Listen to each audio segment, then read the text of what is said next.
She was just moments away from finally reclaiming her body from breast cancer. Cap and gown on, prep for surgery, heart pounding with anticipation when the nurse walked in and said, "Sorry, you have COVID. We have to cancel." Except for the fact that she didn't have COVID. It was a false positive. And the reconstruction she had been waiting 7 years for was gone again. Dr. Michele D. Clark had done everything right. She pushed through the trauma of divorce, survived 2 strokes, not just 1 stroke, but 2 strokes, and endured breast cancer and still kept showing up for everybody else. But in that moment, the false alarm, the stripped down restart, she realized survival isn't the same as healing. And healing doesn't begin until you stop running. If you've ever kept moving because pausing might break you, if you ever looked successful on the outside but felt fractured on the inside, if you ever wondered if you're allowed to still need healing after a crisis has passed, you're not alone and you're not broken. This episode is your bridge from pushing through pain, shrinking your story, and disconnecting from your body to owning your worth and speaking to yourself with compassion and building a life that honors all of you. You'll learn how to reframe your self-talk so it heals instead of harms. You'll redefine your relationships with your body after trauma and illness, and you'll rebuild support systems that reflect who you are now, not who you used to be. This is what season 3 is all about. Creating meaningful community that lifts, holds, and sees the whole you, even when parts are still in progress. And this is the heart of UnCeiling You, helping ambitious women like you break through invisible ceilings, rewrite outdated narratives, and rise with confidence, clarity, and connection. Let's dive in. All right, Dr. Michele D. Clark, I am so happy to have you here. You and I have gotten to work together on some of your projects. You are such a thorough person and also incredibly motivating. And so I feel honored to have you on the podcast because I think so many people are going to benefit from hearing from you, hearing your story. It's completely motivating. Thank you so much for being here. Well, thank you so much, Dr. Natalie, for having me. I really appreciate your warm welcome and inviting me onto your show today. All right. So from the introduction, folks know that you were not just fighting for your survival, you were also redefining your life. What was the moment when you realized surviving breast cancer wasn't just the end of a journey? It was the beginning of reclaiming your life and your identity. Yeah, absolutely. And, I kind of take it back a little bit and just share a little bit of my backstory. When I was younger, I really had some challenges with self-identity. And because of some situations that I've experienced, including complex traumas. And so when that occurred, it really put me in a tailspin.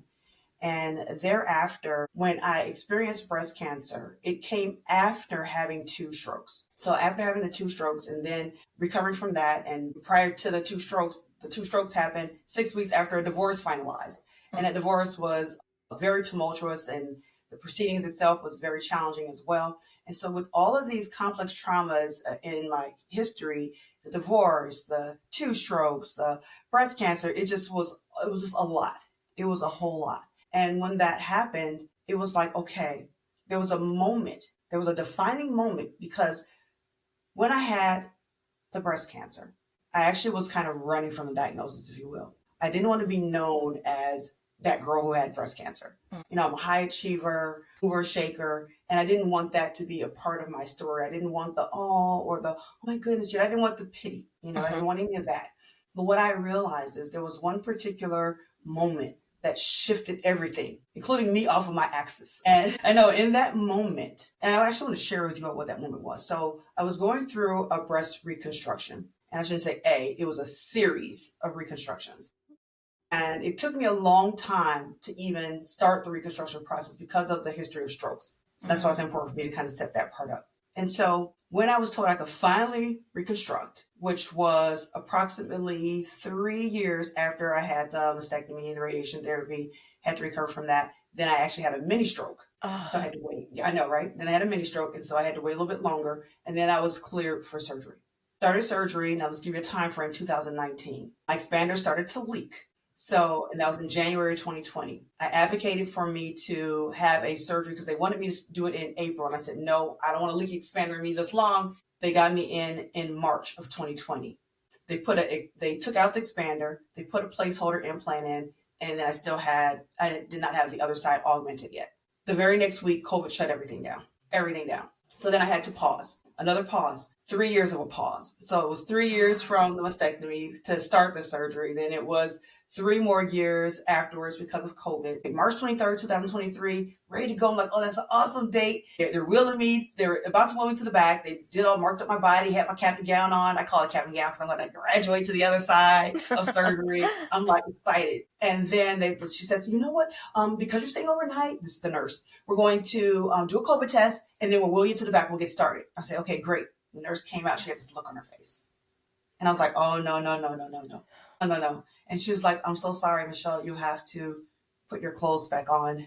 You have COVID. And I was like, no, you don't understand. I've thrown a false positive before. Please just retest me. And she was like, no, I'm sorry, they won't. I tried to advocate for you as well, but you have to go. And I was absolutely devastated. I was devastated. And what people don't realize is that it wasn't just me waiting that day, after COVID. No. Ever since I heard, okay, I have to back up and say the way I heard you have breast cancer was pretty weird. I got a phone call from my doctor. The doctor says, ring, ring, ring, ring. I'm like, hello. I was at work between clients. And he was like, you got breast cancer, right? Yeah, that's how I found out I have breast cancer.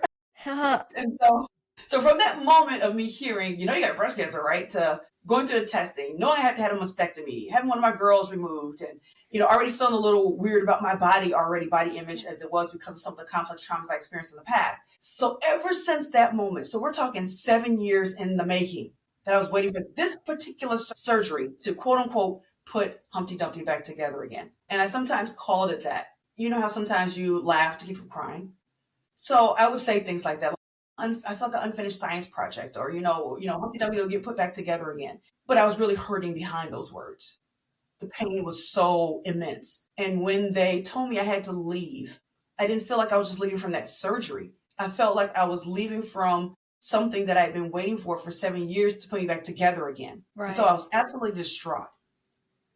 So FYI, I did take multiple tests thereafter, including at the health department, and it was another false positive. I didn't have COVID. So they rescheduled me. 10 days before that surgery, I actually did catch COVID. Oh my gosh. It's like you can't make this stuff up. And so they rescheduled me again. Third time's a charm, it went through, but that was a 5-month, another delay, right? So 335, I don't know what that means, but so 5 months of delays, but that was the third time. So I call it like 333, which 3 is my number. We'll talk about that another time. But the bottom line is, when that surgery went through, yes, I felt a relief, but it was the process, the pause and the pain. Because you see, Dr. Natalie, prior to that, I was just running. I talked about that before. High achiever, just getting things done, running through walls and leaving no prisoners, right? And so I never stopped to think about the gravity of what I had experienced. Yeah. And when I had to pause, I couldn't run anymore. I had to take time off from work when I had COVID, till I was emotionally distraught. And at the time, as a mental health therapist, the last thing you want is to try to help someone else with their dilemmas and their challenges when you're struggling with your own. It's one thing to have them. We all have them, right? Jim Rohn says the same wind blows on us all. But I was emotionally distraught, devastated. And there was no way that I wanted to just show up with part of me in front of my clients. They deserve better than that. And I deserve to treat myself better than that as well. And so in that 5-month period, I had a lot of conversations with my parents. I had a lot of conversations with friends, but the most conversations I had was with the Lord. And those conversations were like, oh, dear Lord, no. Someone was like, okay, God, wait a minute. What's going on now? Why are you tripping? Why is Murphy's Law on steroids in my life? Help us. Help me figure this out. And so many people were saying, oh, Dr. Michelle, a lot of people may have, maybe God moved those things out of the way because something was going to happen. And I'm like, well, listen, God is almighty. He is omnipotent. He is all powerful. He could have moved those things out of the way and let me have my surgery. And I know that was me being indignant. This is actually my conversation to God, y'all. and I'm like, so if you could do all of that, then why didn't you just move those things out of the way and let me have my surgery? And what I heard was, because then you wouldn't have known it was me. Can you explain that a little more? Yes. Yes. I literally heard. And what I heard was not because you wouldn't have known it was him. I heard because you wouldn't have known it was me. You wouldn't have known that I intervened. And you see, when we go through things, we don't just go through it for ourselves. It's for us to be able to give the testimony. It's for us, and me as a Christian, it's for us to be able to give God the glory behind all of our stories, the good, the bad, and the gory, right? So it's for us to be able to say, but God. So when I had the strokes and I couldn't talk, I couldn't walk, I couldn't use my whole right side, and now I can, less than 24 hours, healed up, but God. When I went through my divorce, and it seems so painful. They even say, I've read and I felt myself that sometimes divorce is worse than death. And I don't know about, actually experiencing death, but meaning that the other person is gone or we're gone and you don't have to look at that person anymore, you have to interact with them anymore. So it's a severance that is final. But when you go through a divorce, you still see the person, you still have to interact with them, and you have kids like we did. So to me, it was horrible. And so 6 weeks after that was when I had the strokes. But God, I got through the divorce, but God, the things that I went through in my childhood, the things that scarred me and made me lose my self-identity and flounder in my own body, never feel safe and sacred and loved and worthy in my own body. But God, despite all the things that I went through, God loved me anyways. God healed me anyways. All the mistakes that I made, intentional and unintentional, because sometimes we do wrong when we know how to do right. But knowing does not equal doing. So yes, through all of those things, God still loved me anyways. God still protected me. He still healed me, and I'm still here. There's so many people that didn't wake up this morning. There's so many people who've gone through the battle of breast cancer, 1 in 8 to be exact. And not every one of those can have this testimony and say, I'm still here. I still have the opportunity now to make an impact, to reach back and help others. See, my story is not just for me. It's for me to learn the lesson so I can reach back and help somebody else and become the blessing through God. So that's what I mean. So when I heard those words, because then you wouldn't have known it was me, I realized in that moment that this was bigger than me. Stop running, Dr. Michele. Stop running, Dr. Clark, whatever. Usually when I talk to myself, I call myself Shelly. Stop running, Shelly. You can't run anymore. You got to face this head on. And what does this mean? And so it was in that 5-month hiatus, I like to call it, in that time where I really did some life searching, some soul searching. I also had a business coach, an executive coach, and an oncology social worker, right? So all of these people that helped me to put my emotions back in check, utilizing some of the strategies that, of course, that I impart upon my clients, utilizing those things, open up those toolbox and really do some soul searching. And that's when I pulled out Lift After Breast Cancer. And LIFT is an acronym. It stands for Living, Inspire, Free, and Transform. There you go. Transformed, transformation. Absolutely. Because I literally, through the whole process, through everything that I experienced. So some people say, wow, you did all this in spite of. And I correct them. I say, no. I did all this because. Yeah, I like that. That's a big difference. And so just going back to the relationship with your body, how did your relationship with your body transform in beauty and sense of self shift during this whole transformation? Absolutely. Because in those moments prior to the reconstruction, so it wasn't the reconstruction that changed me. I was reading psychocybernetics, and, we can go through a bunch of surgeries, alterations, augmentations, all those things, right? And in the end of it, we can still find flaws. We can still feel unaccomplished or incomplete or, that it does look better, but it should look like this. Or we can always criticize. But what I realized is, so it wasn't the outward transformation. It was the inner work that I did.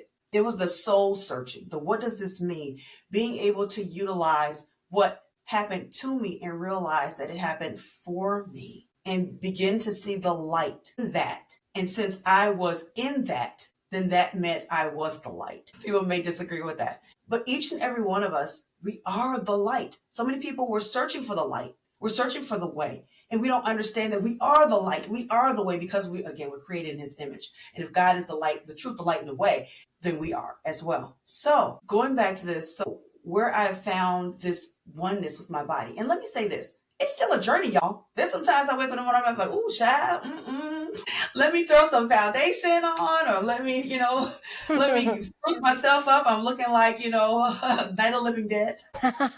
So, there's sometimes, you just have those moments. You're like, ooh. And then there's some moments you might be like, okay, I woke up like this.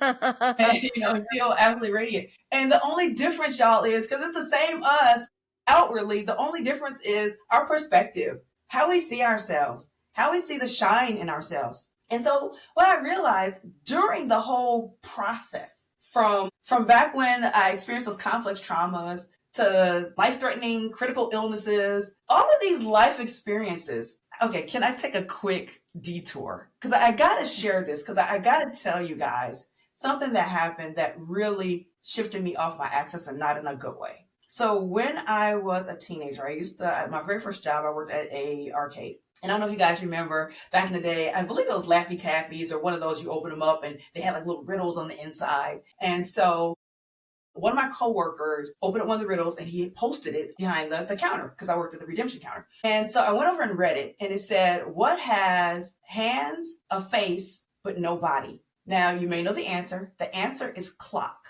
right? A clock. But he crossed it out and he put my name. He put my name. And it was on display for everybody who walked past to see. Because at that moment, as a teenager, I was not really well developed. And when I started to bud at the age of 12, and I'm talking about my boobs, y'all, it stopped there. Like I call myself at that point between an A and a B cup. So I called it a maybe cup. And it left me feeling disadvantaged. Being African American, and I'm not saying this is everybody's story, obviously, because I was not one of them, but a lot of my female counterparts were very well endowed by the age of 16, 17. They had come to being and looking more like what we would epitomize, or the standard of beauty would be to be, voluptuous, or, have enlarged breasts. Well, that wasn't my case. And so when I read that, I literally, of course, I punched him in the arm and, kind of laughed it off. I was like, oh, but I was hurting. And and that wasn't the only time that I had been ridiculed or teased about the small size of my breast. And so I had a disconnect with my breasts. And so I'll get a little bit of my philosophies. So it didn't surprise me that I had contracted breast cancer in my breast, because of the negative energy that I felt that surrounded my breast. I didn't love them. I didn't appreciate them. I didn't cherish them. Quite the opposite. I felt disdain and disconnect. So when we feel a certain way, the universe responds, the atmosphere shifts, and it's like, okay, well, if you don't like your breasts, we're going to help you get rid of them. It's interesting how energy works that way. Yes. And I actually had the opportunity to have a bilateral mastectomy, but I chose to do unilateral. I said, you know what? We're just going to deal with the girl who has the issue. Let's just deal with the tissues that have the issues, right? Yeah. And focus on that one. So in those moments, when we go back to now, how did I transform that experience and to become at one with my breast? One, gratitude. Yeah. Having the gratitude that I was shown, not just metaphysical, but then into physical, so then I can really grasp the gravity again of my experience and what it meant. And some people might say, well, are you saying that you created the breast cancer yourself? I don't know that answer, y'all. But what I do know is that the power of life and death is in the tongue. And we can speak those things that aren't as though they were, and they can manifest. And our words never come back to us void. So did I create it? We can all have our different, takes on that. And science can talk about that as well. And in the faith realm, we can talk about that. So, but what I do know is that I contracted. My mom didn't, my sisters didn't, my grandma did, but she was a smoker, and some people might have linked it with that. Yeah. And I never smoked, never didn't drink, none of those types of things. And I consider myself a healthier lifestyle. I actually started working out again. But the thing is that understanding all the things that I had been through, and understanding that my beauty no longer lied with my external appearance. And when I say no longer, I just heard those words coming out of my mouth. It never did. Our beauty is never equivalent to external features. Those fade.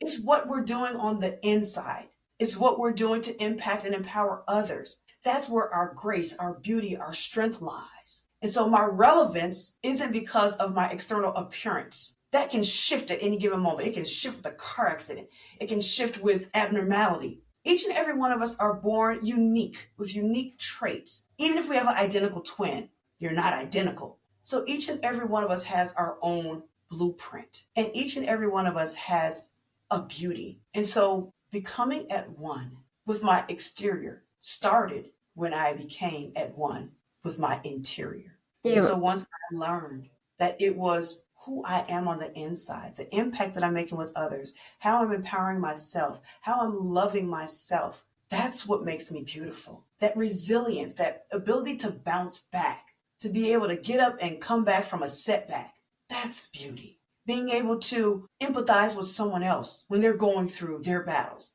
that's beauty. Being able to stand, sometimes the lone voice against all of the opposition, that's beauty. Just being able to wake up in the next morning and get up on my own and have, because listen, hey, I have a special needs son, and sometimes he needs assistance. A lot of times he can't feed himself. He can't clothe himself. He needs assistance with all these things. He doesn't swallow. And yet he's beautiful. He doesn't look and walk and talk like other neurotypical children, but he's still beautiful. And not in spite of, but because of. Because he's here, because they said in the hospital that he wouldn't make it alive. He was born dead, y'all. It took him 11 minutes to revive him. He stayed intubated for 3 weeks, and they said that every time they tried to take him off, he couldn't breathe. And every data showed that he was not going to make it out of the hospital, and they deemed that as well. They said, listen, you're going to have to pull the plug on him. We can't keep him any longer. Insurance won't allow it because the data is showing he ain't going to survive. He's not going to make it. Now, they didn't say it in those words, but you read between the lines. But guess what? He's here. And in December, he's going to be 21. That's beauty, y'all. Beating the odds is beauty. So whatever it is that you're going through in your life, understand. Even the going through, you don't have to wait until you get on the other side. Understand that while you're even in the midst of it, that's beauty. Because you're given the opportunity to go through.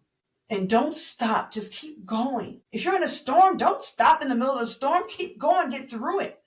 And then on the other side, you can reach back and help somebody else who's in the midst of their storm. That's beauty. So that is the standard of beauty that Lift After Breast Cancer.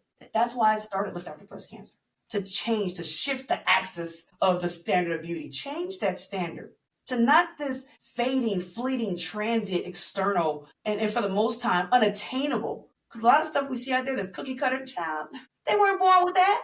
That's enhancements. And I'm not saying there's anything wrong with enhancements. Because listen, hey, I got reconstruction, right? I put on makeup today. That's an enhancement. I straighten my hair. My hair isn't naturally like this, you know? I put on some lashes and shaped my eyebrows. So don't delve into details. Get the big picture. Sometimes you can't see the forest for the trees. Zoom out and understand that each and every one of us was placed here for a reason and a season. If we look at the span of life and creation itself, we're just here for a blip. What are you going to do with your dash? That's what beauty is. And that's what Lift After Breast Cancer stands for. So you talk about being in the storm, getting through the storm, and then reaching back and helping people through their storm. And when you think about the storm that you were there, you experienced, what role did community or their lack of that community help? How did that help you in your storm? Yes. So there's two different avenues I want to take. I'm going to take because I like how you said the community or the lack thereof. So the community that was there for me,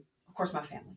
My family was there. My mom flew to town to help care for me. My sister actually changed her whole life around. When I was going through divorce, I'm from Illinois originally.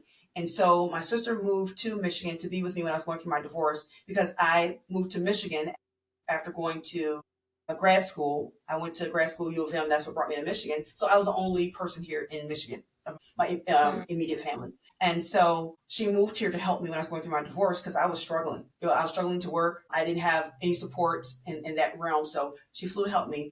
And so in that, my sister still lived with me because after moving to help me with the divorce, I had the 2 strokes. She actually found me on the floor of the second stroke. Talk about that, right? If she wasn't here, I wouldn't have been found for 2 days. Because when our divorce, the kids were gone and they wouldn't have come back to me till that Wednesday. The second stroke was on a Monday. And so I would have been at home 2 days, but my sister was there. But God, right? So we don't know the grand scheme of things. So my sister was here. My mom flew into town.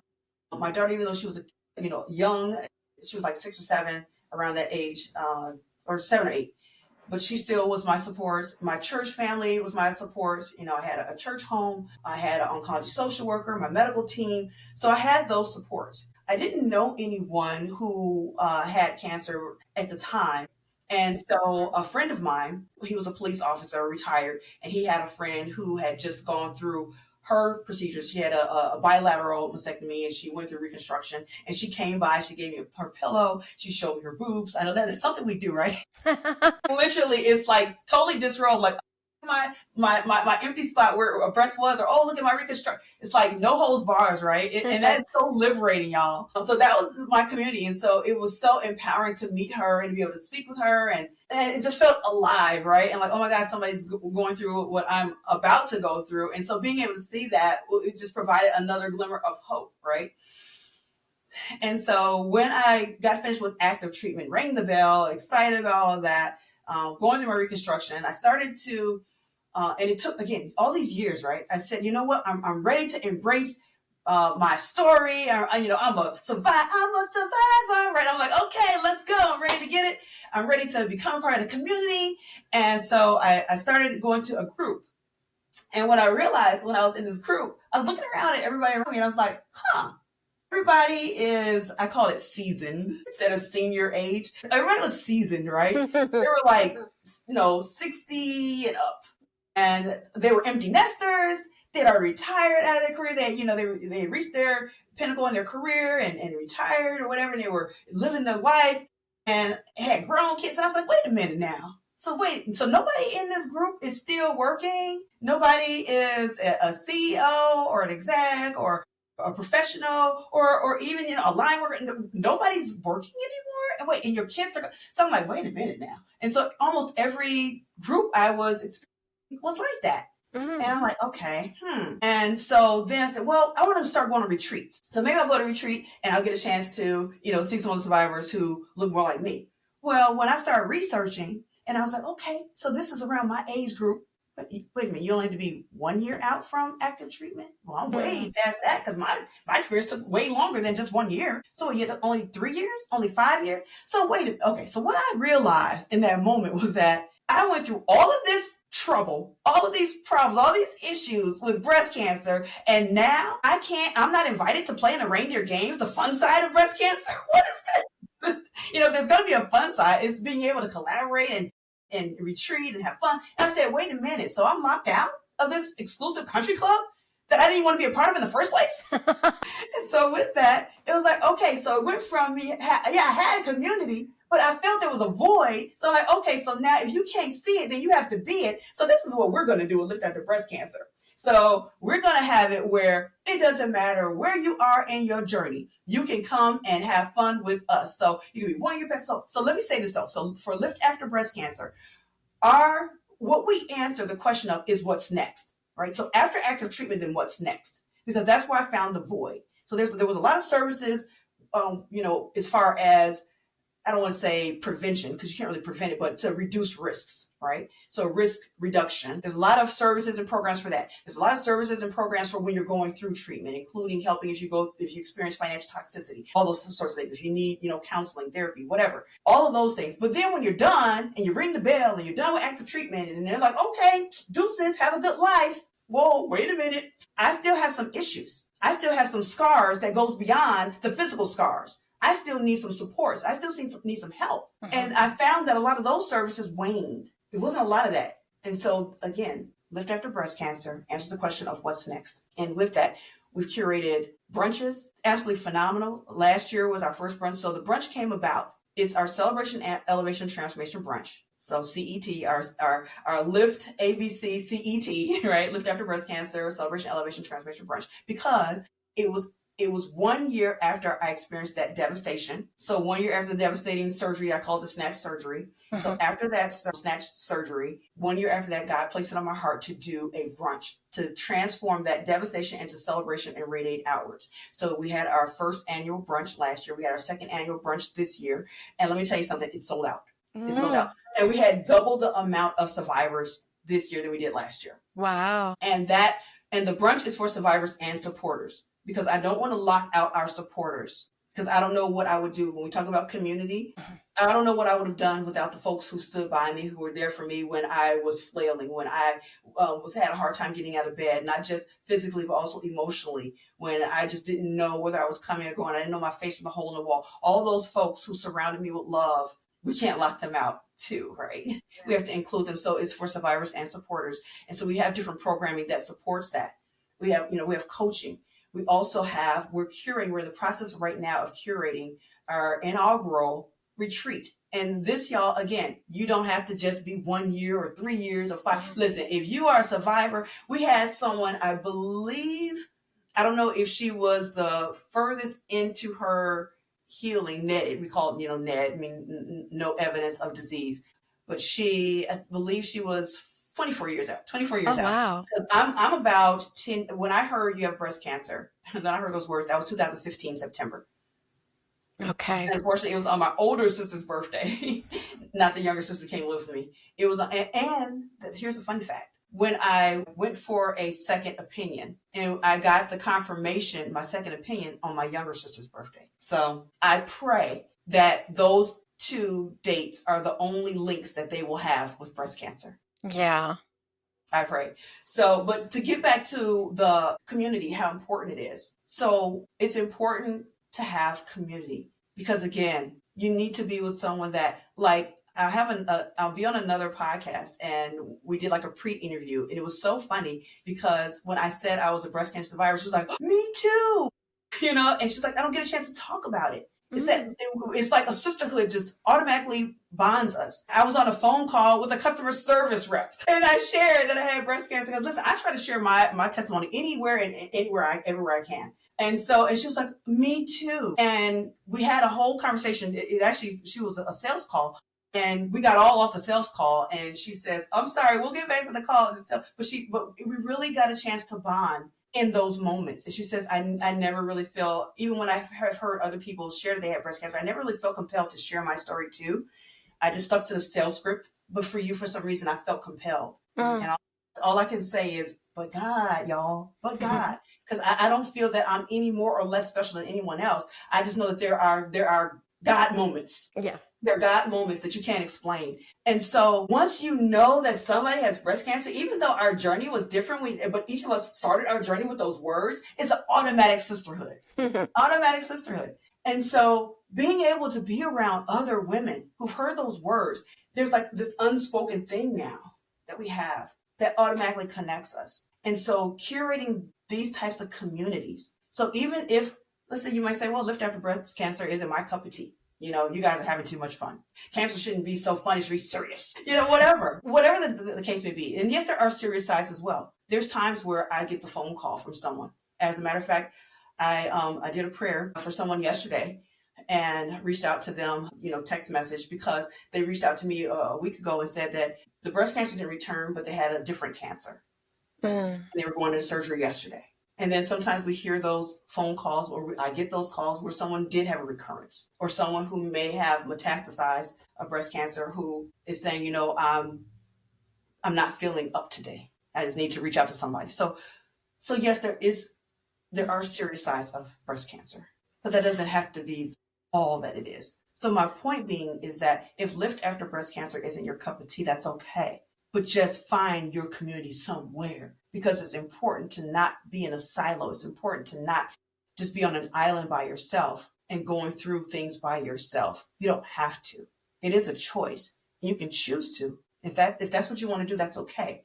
But please understand, you don't have to. You don't want to. There are places and entities like Lift After Breast Cancer that can help you. And I'd love to be that person for you. I love the fact that you have built this community, the stories that we tell ourselves. You talk about how someone's not feeling, someone let you know that they weren't feeling up today. What do you think is the most important thing about the stories that we say to ourselves, and how does authenticity play into that overall? Yeah, absolutely. And I'm going to take a two-pronged approach to this as well, because it's what we tell ourselves and also what we share with others or don't, right? And so with this, starting from with ourselves, what we say to ourselves is so important.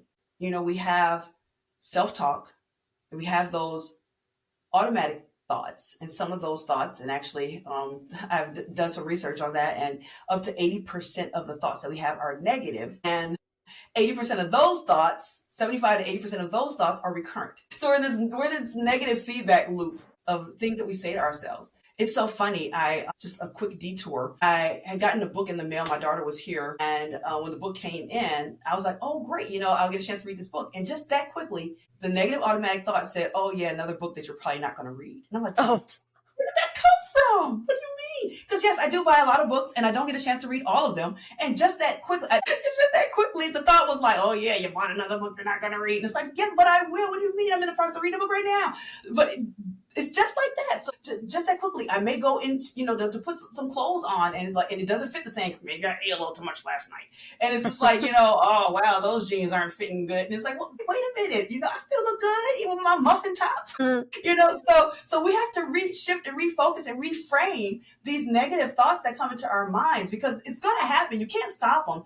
But here's the deal. It's like a radio station. If you don't like what you hear, and change the station. You don't have to sit in it and just, and learn the words of a song you don't like. But here's the deal. If you keep playing the song, you're going to learn those words and you're going to take them in. So we have to change the station, and change it fast. So acknowledge it because it's real. It happened. The thought did come. So acknowledge the thought and then replace it. Thought replacements. Replace it with something. And what I say is, if you can, replace it, and we can, but if you can, replace it with something that's just a little shift different. So for me to say that, let's talk about, if we talk about empirical data, right? We're talking about something that you can't refute. So if I step on a scale and the scale says that I'm amount of pounds, to then reframe that and say, oh, but I'm only, and say you're like, 100 pounds lighter than that. Well, the brain is going to say, nah, man. So because we have things called schemas, and I don't want to get too far into it, but we have things called schemas. And with the schemas, is basically, think of it like a theme song that's playing in our mind. Mm-hmm. And so if we try to mix something in like a DJ that's too different, just think about if you're on the dance floor and the DJ, so let's say something like a beat like this. One of my favorite songs, rock the boat, rock the boat. So if you put that in there, and there's another song, is it him? That mixed, right? But if I put something in there that is like a rock music, like that doesn't mix, or house music. No. You're gonna look like DJ. Hello, what are you doing? Well, that's the same thing with our minds. So when we try to mix something in that's too far from what the theme that's already playing, it's like, nah, what are you doing, DJ? Picky, change the song, and it will reject it. It will reject the new thought. So we want to just take a little step closer towards what our minds can conceptualize, so that it will integrate it and not throw it out. Got it. That's a phenomenal tip. I love that. So quickly, what we tell others basically is almost like it's an extension of what we tell ourselves. And sometimes we talk better to others than we talk to ourselves. Y'all know that? Yeah, I know. That's crazy. Isn't that crazy? We talk better to others than we talk to ourselves. But here's the deal. When we talk better to others, but we don't talk good to ourselves, there's, again, this cognitive dissonance that happens. And so are we living authentically? That's a question mark, right? And that's for us to answer. There's no definite answer to that. Because we can authentically mean well for someone else, and we can authentically share, something that can impart some wisdom upon someone else. But if we're not living that wisdom, if we're not even in the process, because living is what? ING, so it's in the process of, then what does that really mean? Are we being authentic? Really? Question mark again, right?